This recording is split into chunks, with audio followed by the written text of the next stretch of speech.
ГСП онлайн. Городские новости сейчас.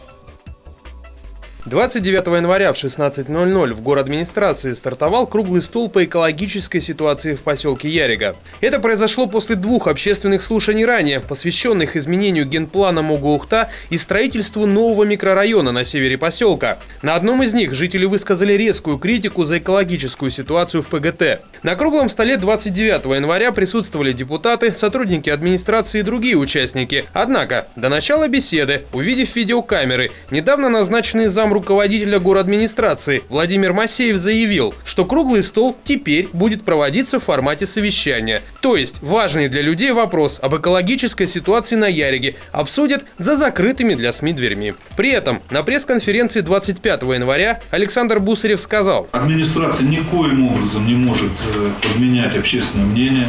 Да, есть общественное мнение жителей Яриги, и общественные слушания проходят на их территории, они высказывают свою точку зрения. Наша обязанность обязательно это услышать. Да? И вот как бы так. Поэтому я думаю, что я так уклончиво ушел, но еще раз говорю, ушел умышленно, потому что сейчас как раз идет момент формирования вот этих взаимных претензий, идет момент переговоров.